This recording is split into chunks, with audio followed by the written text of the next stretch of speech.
to Advertise feature brand recording, live recording. We're live already.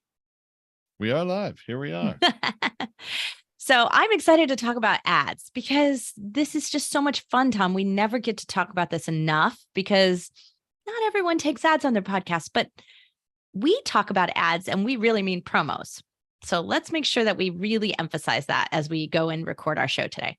There's certainly nothing wrong with ads, like third-party ads, and you can engage advertisers and put ads on your shows if you want to, and you can make some money at that. But yeah, we're more in favor of promotions because we find especially independent podcasters just tend to do much better with promotions, especially if they're in business in some way, advertising their own stuff, than they do with third-party ads. Well, let's start the podcast so we don't do all our content before we I start thought you recording. had started. I thought we were doing it. So no, we haven't even started officially yet. Let's start. I thought we were started. Okay. Well, everyone who is joining us for the first time here on our live stream, we record our podcast Future Brand live while we're coaching our clients over on Zoom. If you were a member of Advertise, you'd be on Zoom right now, asking us questions, typing in the chat, and we'd be stopping the podcast interview to go to a Q&A session afterwards. So unfortunately, live streamers, you can't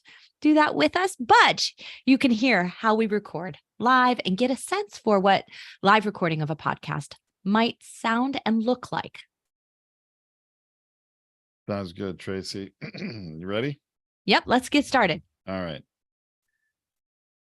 Welcome to Feed Your Brand. I'm Tom Hazzard, along with my co-host and better half, Tracy Hazzard. And today we are going to talk about tips for effective ad placement, harnessing the untapped potential of post-roll podcast advertisements. And I'll tell you, Tracy, anybody who is familiar with the term post-roll is probably doing a mental double take right now, thinking you're talking about what?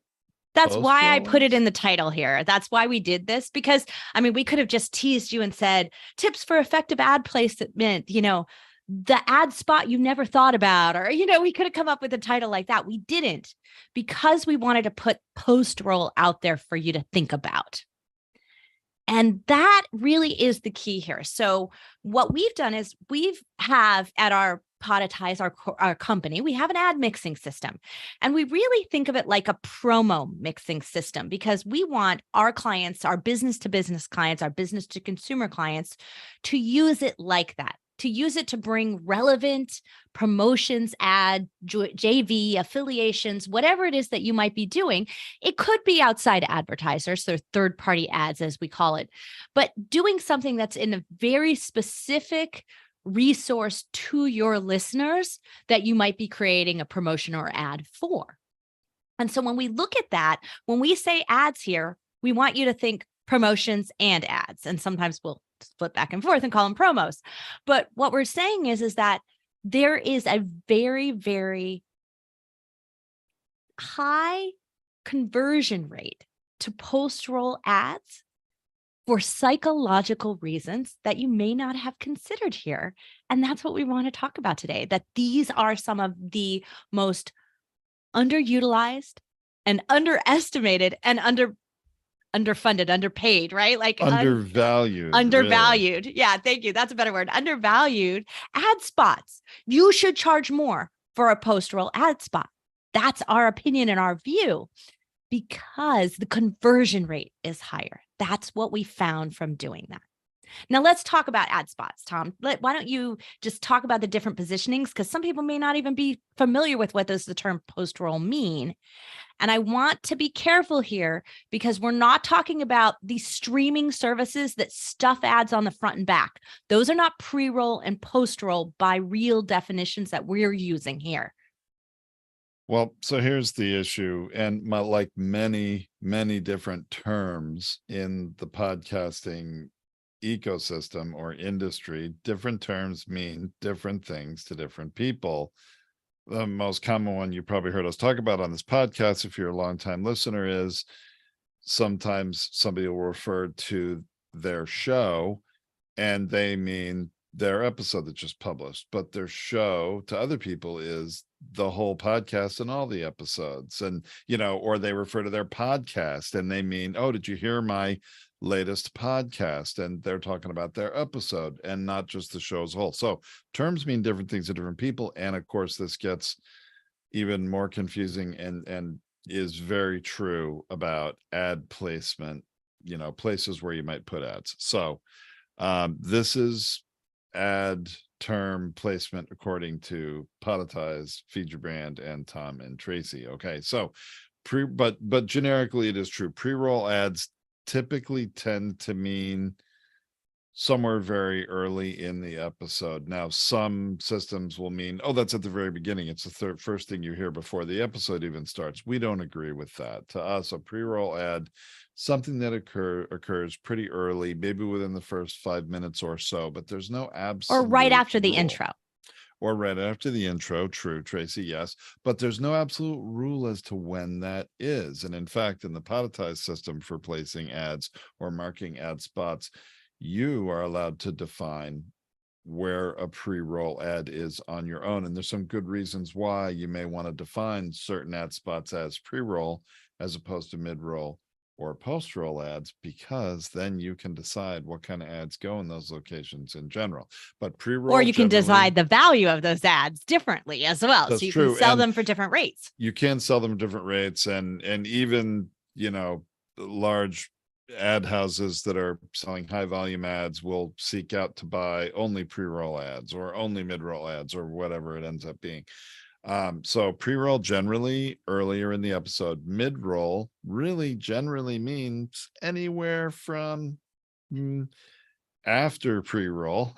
So it could be anywhere anytime after 5 minutes, but generally we tend to see them somewhere in the 20 or 25% way through an episode, all the way then to maybe 75 to 80% of the episode. And again, you, the podcast owner or producer, whoever is in charge of the show, has the ability in the world of advertising on Advertise or monetizing on Advertise to choose what those ad spots are. So there's no absolute hard and fast rules. So just as an example, my binge factor episodes are broken up in a way that makes the mid-roll spots really obvious. So I define pre-roll as right after the formal introduction with the music. So if I ran an ad spot, I would run a pre-roll right there before I've ever introduced the episode, introduced my guest, or done anything.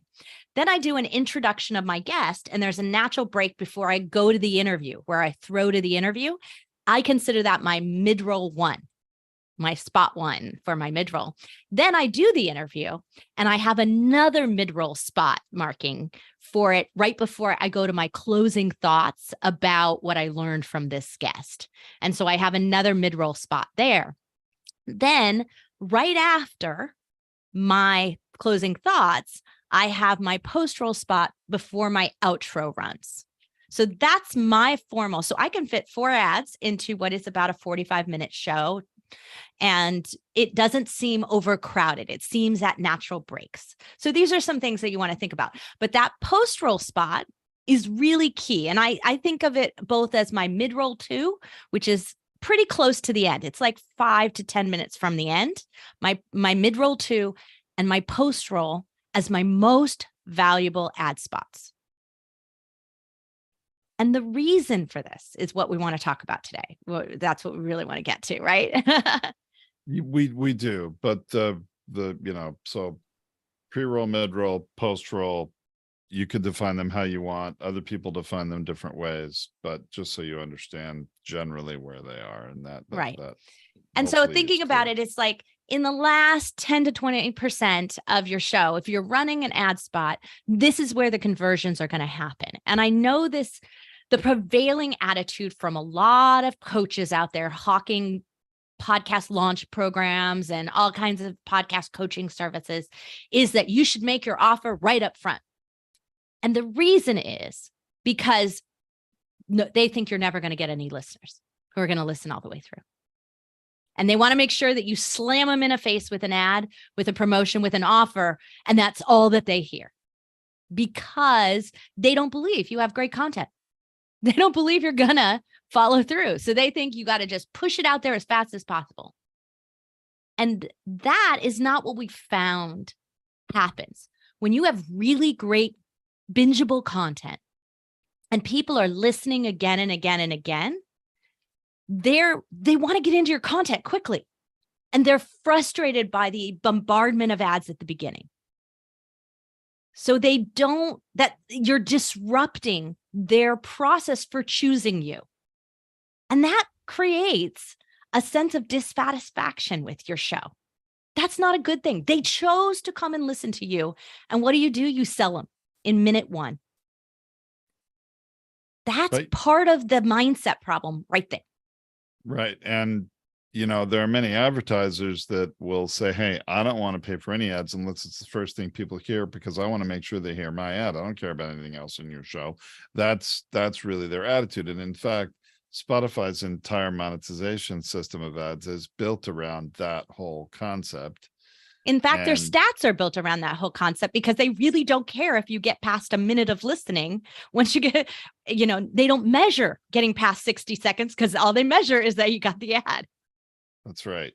And it's really sort of disheartening when you see the tech behind it, see the details as I did, and realize, wow, Spotify stats aren't providing you any different of a record of a listen for anybody that listened to 1 minute or 60 minutes or 120 minutes. That a stream is a stream is a stream, and it doesn't matter, and you have no idea. So that is really disappointing and disheartening. And clearly they only care about ads being put in those first 60 seconds so that they can get paid for it. But I think you're podcasting for a different reason. All of you podcasters out there, right? The aspiring ones, I hope you're going to choose to podcast for a different reason. That you're going to podcast because you want to deliver your fabulous message and great content to the world. You want to get your voice heard and out there. You want your message to have impact. And when you've delivered that impact, what if at that point you made them an offer of what the next thing is? They listen to this, they learn something. What's next is what is in their mind at that moment in time. What's the next podcast episode I might listen to? What's a webinar that I could take to learn more about what I just learned about? What resource could I be using to take advantage of this tip I just heard? That's where post-roll ads, where mid-roll 2 to post-roll ads, the last 20% of the show, when you're presenting something in there, my mind is open to what's next. That's why the conversion rate is so much higher, assuming your ad or your promotion is relevant to what I just heard, or relevant to why I'm listening to your show in the first place, right? Because it might be that too. But as long as it's that, there is no reason I'm not going to say, this fabulous host just served me for 40 minutes. And now they're telling me that this is another episode that I should listen to, or they're referring me to another podcaster I should listen to, or they're offering me an opportunity to sit on a webinar or get on a call with them and learn more. Why would I not do that at that point in time? It's the law of reciprocity, but I also have an open mind to what I'm going to consume next, what I'm going to do next. I'm ready for it. You didn't disrupt the process of what I chose to do, and I set my mind to listening to your episode. You didn't disrupt that, not in the post-roll. Not to mention when you think about it, the people that have listened through to everything, and maybe let's just say, for the sake of argument, it's 75% of the people that started listening to an episode get all the way through it. And I'll tell you, statistically, we often see a lot more than that. Like even 85, 90, 93, 95% of people will listen all the way through, the majority through an episode. But let's just say 75% do, 25% didn't. Those are the people that have stuck with the show. They're getting a lot of value. They're more meaningful to you as a podcast host. They're listening to you. They like you. They want to hear more. They're going to listen to an ad you run there late in that episode. and be attentive and are more likely to actually be interested in what you have to offer, as long as what you offer is at least somewhat in alignment with why they're there to listen in the first place.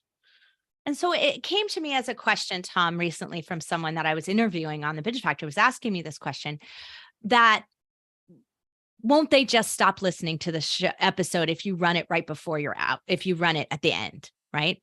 But the reality is if you run it right before your formal outro and you're doing it in your own voice, it's not a separated kind of ad that is like a stock ad that came from a company, right? It's in your own voice, host read, and you're transitioning essentially from the final part of your content into this ad.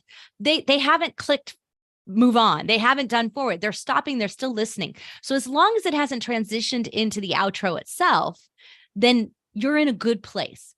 My feeling, though, is if you're using a service that only allows you to slap promos on to the end, and it's why we invented our system the way that we did, if you slap it on the end after that music and outro goes, you're done. They are going to skip it. Because the minute they hear that cue of music, if they're a binge listener, they've already heard it before, so they move on. They probably only listen to it once. So they're not really listening to your outro at that point. They're ready to move on to the next episode. But if you can get them right before they're ready to move on to that next episode and get them to move on to another one of your episodes and go search for it, or get them to move on and check out something else that you've captured their attention right at the moment. They're ready to do something else. That's ideal. And not only that, but, if you plan this out right, and it's your show, so you can, and when you record that host read ad, you can actually record before the ad part right in that ad MP3 file. So when it gets put in, there's a little context. You say, hey, and put it in maybe before the episode is completely done, not just immediately before that, pre-recorded outro. And you can say, hey, listeners, there's a little bit more for you. Don't go away, but I want to share this important message with you, or something to let them know. Don't go away yet. Put some context, and even you can have fun with it. I am a big fan of making ads be fun, because right. then people actually don't mind to listen to them. And there's probably another whole episode we can do on making them fun. But if you make it fun, and you can have fun and say, now, wait, I do have something I want to share with you, but there's more. So don't switch off right because you think this is the end of the show, because it's not. You can have some fun and do that. It's your show. Do what you want. Do it in your style, obviously, that you're comfortable with, but have some fun with it, and just put that context. Let people know there's more. In fact, when I put in mid-roll ads, I recommend, putting it either at a transition point where your listeners know there's something else coming, that there is more that pays off from this episode, or you ask your guest a question, and then you're waiting for the answer, and then the ad comes in and say, oh, hey, listeners, we'll hear the answer to that question right after this important message, so don't go away. Boom. Have your message, and then, all right, now let's get back to hear the answer to that question, or whatever. You have the ability to record whatever you want, and that's a part of the ad. So if you ever pull the ad out, that context isn't there. No one's like, oh, where I'm supposed to what was that? I don't get it. I've heard actually episodes where people recorded a throw to an ad within the main episode, and then they insert an ad, and when there's no ad there, the throw makes no sense. It says, hey, we'll be back right after this important message. Hey, And we're back. And there's no ad, which is just absurd. All that should be in the ad that's inserted. Exactly. And as long as you have a planned spot for it. And that's the way that I do it, because there's natural breaks. It helps you. And it just makes it a little cleaner, and you always know where it's going to go. And then it makes it cleaner for you to decide how to record your ads. And you don't have to think about it, because it's not different every single episode. The time spot might be different, but the sort of conceptual spot, the organizational spot is the same. But the last thing I really want to touch on before we head out of this subject is really saying to you is thinking clearly about your audience's experience is something we don't do enough of. and understanding that we have people who come into our show for the first time.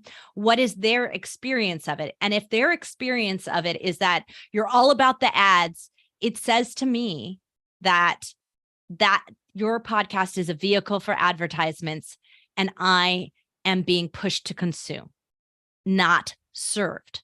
I am less likely to subscribe to your show as a new subscriber then. I might still try it out, but I might not. I might just crash out of it right there. And that is a sign. If you start to see lots of early crashes, you really need to rethink your advertising at the beginning of your show. The promos that you're doing, the length of your intro, like the whole thing. What is the experience before they're getting into your content? And then if you're not getting a lot out of your show, or this, I get this a lot from hosts, people come to you and say, what is it that you do? That says to me that you did not do a good job of offering them something, and yet you served them really well and they want more from you. Didn't we not make that mistake in our 3D Fit podcast? People would be like, oh yeah, how can I hire you? But what do you do? Because we never talked about it on the show because we weren't in the business of offering anything for 3D printing services. So we didn't think about it. We were just there offering the show. And so it made us really sit back and think about that idea that when you've really served someone, they actually want to find a way to reward you. And if you're not making an opportunity, an offer for something, then you're not giving them a chance to give back to you, which they would like to do. So you're missing that opportunity. And then the other part that I want you to think about is YouTube is out there doing and promoting and pushing end cards and related content. If you think about it, there's these little cards up there, and if it goes and links to another video and does that, and they know when you do it at the end, it does better than if you do it at the beginning, because they're not ready. They're watching the video. They're not ready to click off. But YouTube has invested a lot of money, and they're giving a lot of promotional opportunity, mixing and matching and allowing you to do this and keeping you going to the next video and the next video and the next video. And they're doing this through their end cards and through their info cards, if you want to call it that. They even offered it on shorts now.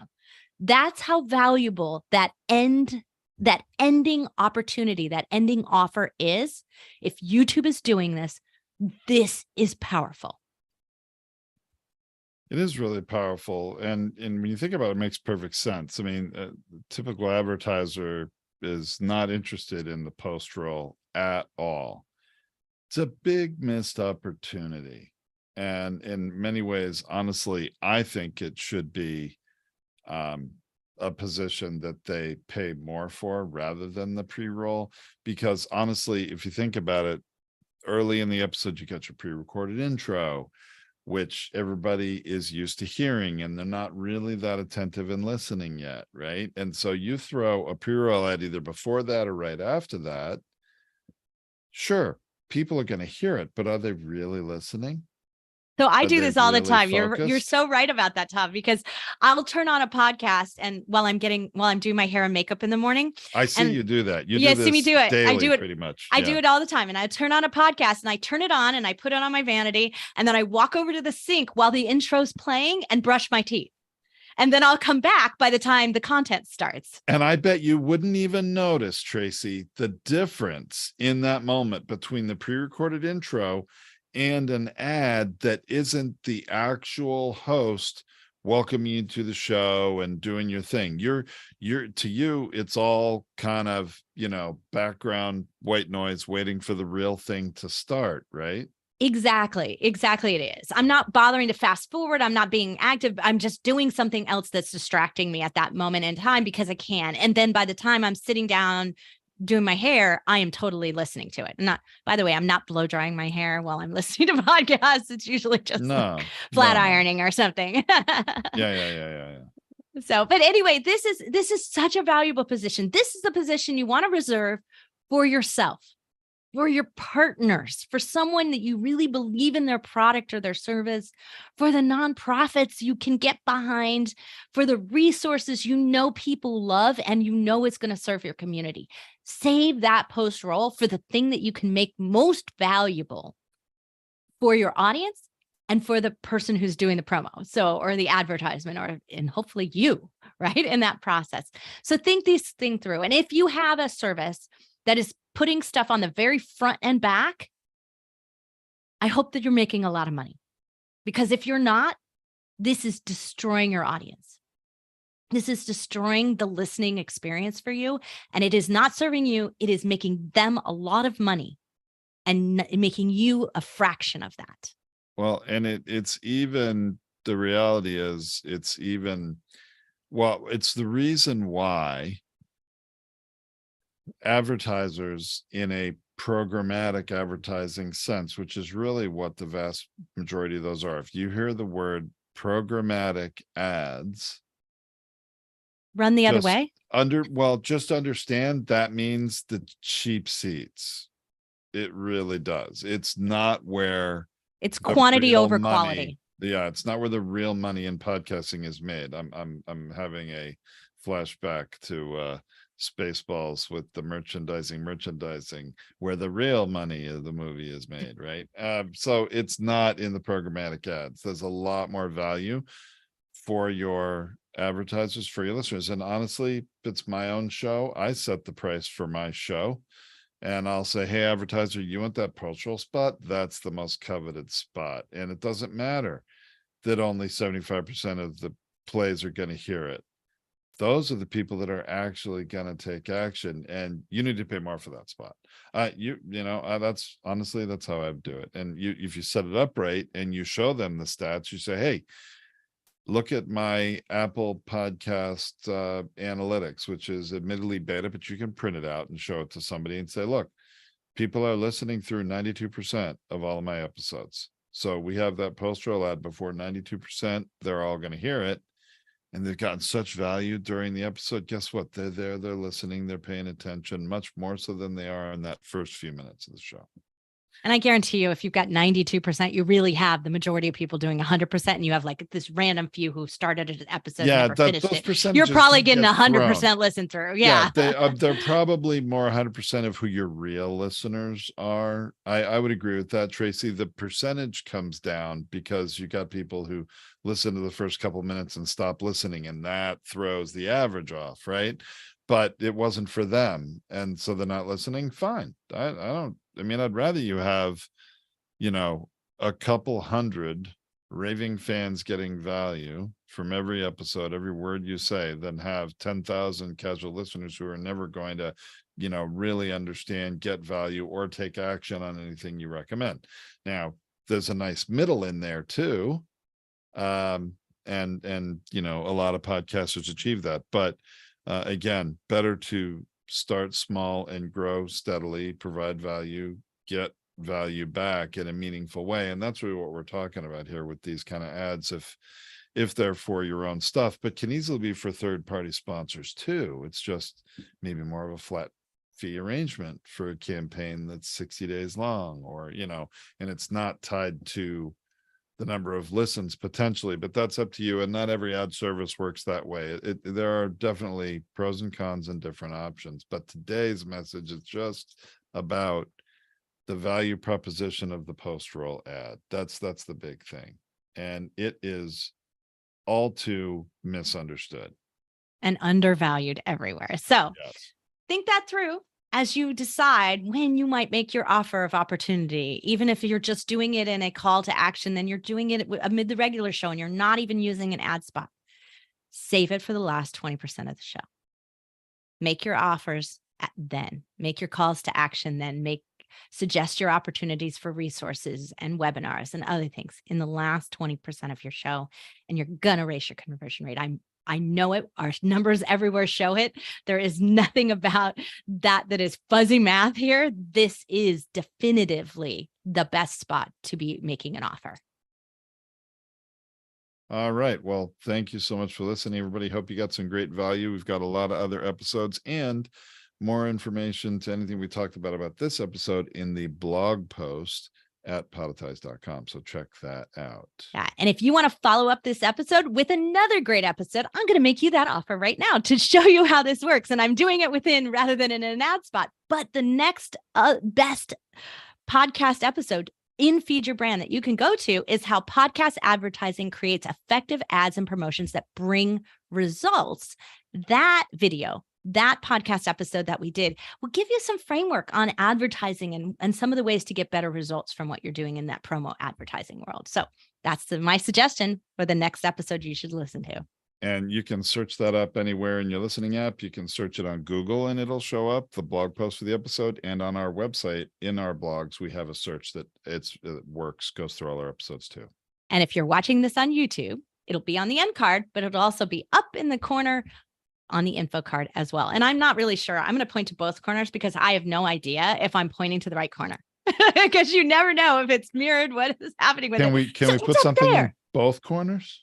I don't think we can, but but hey, it's up there. All right. Well, that's a future episode. What corner should we be pointing to? And I always mess this up. Even when if I wanted to point to the Advertise logo, I would, I got it right, but I was guessing. Half the time I probably would point to the Future Brand logo right here. But. Well, anyway, thanks everyone for being here. We'll be back live next week on YouTube, on Facebook, on LinkedIn. We're YouTube live. We're live everywhere. And we will be recording another great episode for Future.